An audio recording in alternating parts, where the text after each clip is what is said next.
Well, hello. Welcome to one of our economics videos. We're going to cover the first part of Chapter 4 in your Cooper and John textbook, which is your Flat World Knowledge textbook that you can find online. Let's just make sure we understand what we're going to cover in this video.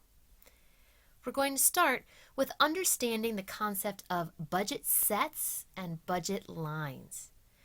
And that's going to involve understanding what an opportunity cost is, which is how we figure out how people make choices about what they will or will not consume. You know intuitively that people use their preferences to determine how much they'll consume as well as how much money they have. And we're going to try to use graphs to understand that in a picture way. We will briefly discuss the concept of making rational choices, and we can maybe have a bit of fun thinking about how irrational humans can be. We will also try to understand this economic concept of the law of demand, which will then help us understand how individuals choose between two different goods, how goods might be a little bit different from each other, and then how they think about buying a single unit of good. Let's start all the way at the beginning. As an individual, right now we're going to think as individuals. As an individual, you have a certain amount of income. Hopefully. Let's pretend you do anyway. Now, if you live in the United States or pretty much anywhere else, not all of that income is yours because a certain amount of it right off the top you have to give to your government in taxes. The rest of it is yours. That's what we call your disposable income. With that disposable income, you could decide to save a whole bunch, or you could decide to consume. Or maybe you only consume, or you only save, or you do a mix of the two. When it comes to how you consume, you have all sorts of choices. Now this graph only shows you approximately 4 of them: a soda, a haircut, a music download. How about some chocolate bars? But you know that in the real world, there are hundreds, thousands of different things you could consume. We're just going to focus on a few because in economics, what we try to do is simplify the real world so we can see if we can find some patterns, even in the complexity. So we're going to simplify some things for right now. But before we do, let's just remember a law, or at least a rule, of disposable income. And that is this: your total spending, your total consumption must be less than or equal to your disposable income. You cannot spend more than you have. Now, those of you who are a little bit clever are probably wondering right now, what about credit cards? Can't I consume more than I technically have? Well, yes, but ultimately you have to pay those credit cards. So in an economics world, we assume that at some point you can never actually spend more than you have in disposable income. Now let's look at a chart to see how you might split your spending between two different goods. We're only going to look at music downloads and chocolate bars. And in this example, we're going to pretend that downloads of music are $1 per song, and chocolate bars are $5 each. Probably you can find a cheaper chocolate bar out there, but this is just for the purposes of our analysis. Now let's say in your consumption bundle number 1, that's economics speak for your total disposable income spending on any given time period. Consumption bundle number 1 has you buying 1 music download for a total of $1 and 1 chocolate bar for a total of $5. That means you spent a total of $6. If that was all the disposable income you had, then, well, you'd be done with your shopping. But let's go all the way down to consumption bundle number 10. This assumes you have $15,000 of disposable income, and we're assuming there's only 2 goods on which you could spend this money. If that's the case, let's say you decided to spend $5,000 purchasing 5,000 different songs, and you spent $10,000 purchasing 2,000 chocolate bars. That would mean you spent $15,000. Now on this graph, on the next slide, we're going to look at how different bundles, remember this is bundle number 1 where you spent $1 on a music download right there, and you spent $5 purchasing 1 chocolate bar. Now, imagine if you could We actually can't fit it on this graph, but that bundle number 10 had you buying a whole lot of chocolate bars and music downloads, but it doesn't even fit on this graph. The rest of the bundles are plotted here on the graph. Bundle number 4 has you buying just over 15 chocolate bars and approximately 20 music downloads. Bundle number 3 has you buying 50 music downloads and 10 chocolate bars. Do you understand how that's working? Just looking at different options based on different income amounts. This is what you do intuitively as a consumer every day.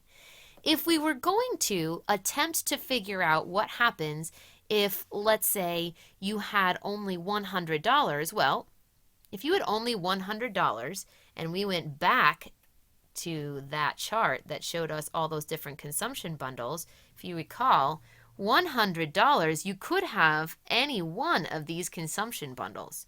You could have purchased 50 downloads and 10 chocolate bars, or you could have purchased 20 chocolate bars and 0 downloads, or if you had spent all your money on downloads, you could have had 100 of those but 0 chocolate bars.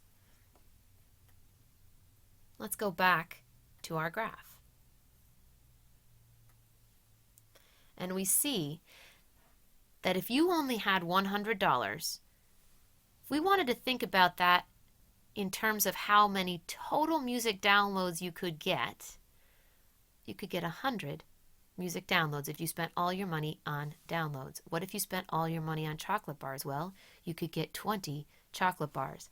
Along this line are all the different options for which you can use your $100 to buy chocolate bars. Let's remind ourselves, your total spending cannot be greater than your total disposable income. And right now, we're talking about disposable income of $100. If that's the case, then what we discover is this graph right here. Disposable income equals 100. Downloads are $1 each. Chocolate bars are $5 each. That means you can have a total of 20 chocolate bars and 0 downloads if you spend everything on chocolate bars, or a total of 100 downloads and 0 chocolate bars if you spend it all on downloads. Now, do you really want to have all downloads? Or do you really want to have all chocolate bars? Or did you want a mix? Let's pretend you wanted a decent mix. Well, right here, we have this point where you have approximately 10 chocolate bars and approximately 55 or so downloads. That allows you to spend your $100 and have a pretty good mix between downloads and chocolate bars. But notice, you can't have all of either if you want the good mix. Now, what happens if you have more than $100? Let's pretend your disposable income has gone up to $120. Let's say you're making a little more on your job every week. Well, if downloads remain $1 each and chocolate bars remain $5 each, then we discover that you can have a maximum of 120 downloads if you spent all your money on downloads, or a maximum right here of 30 chocolate bars if you had spent all your, 24 chocolate bars if you had spent all your money on chocolate bars. Notice this budget line that we have been talking about this whole time, which shows us all the different possibilities of how you can spend your disposable income.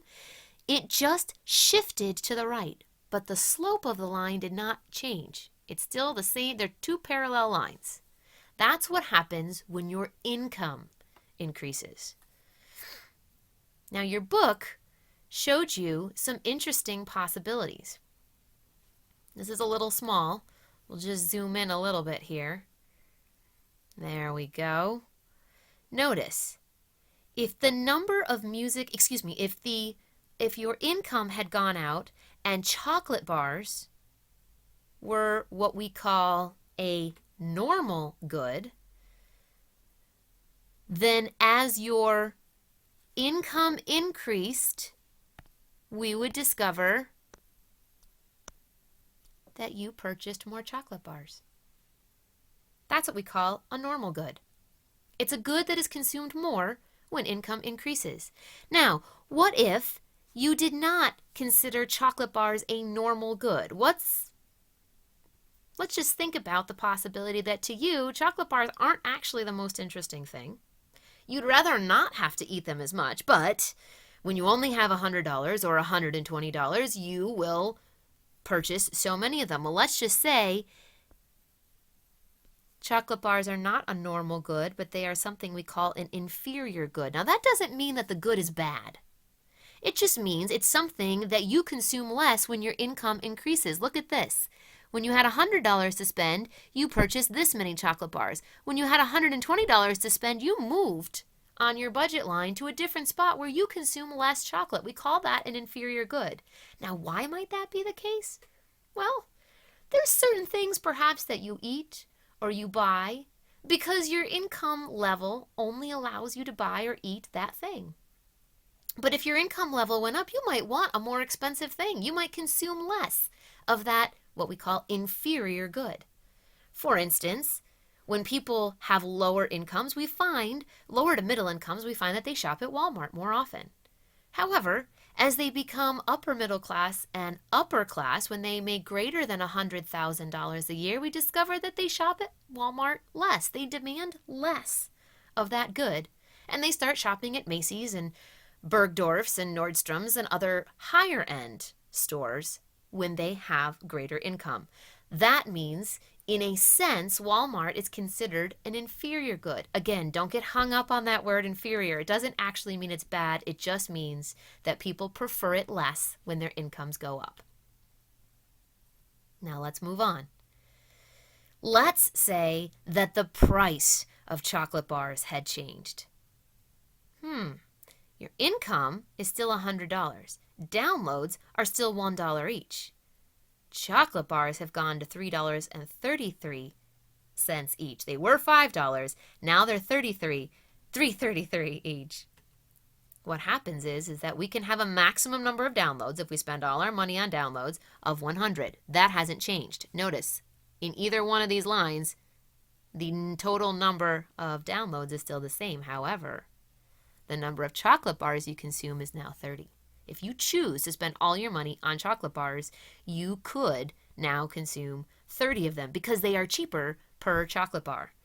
Now, if you notice, the slope of this budget line has now changed. Those are not two parallel lines. They have the same intersection on the number of music downloads axis, but they have changed their intersection on the number of chocolate bars axis. The slope of the line did change.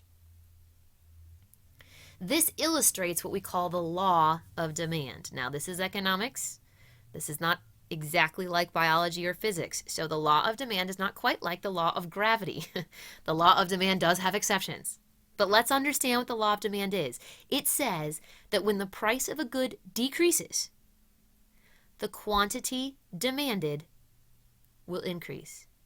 Now, this is not about what happens when the person's income level changes. We are talking about just what happens when the price of any particular good changes. And the law of demand says when the price of that good decreases, the quantity of that good will increase. The effects of the law of demand are twofold. Number one, we have the thing called substitution effect at play. It says that if one good becomes cheaper relative to all the other goods, this means that an individual will choose to consume more of that relatively cheaper good and consume less of all the other goods.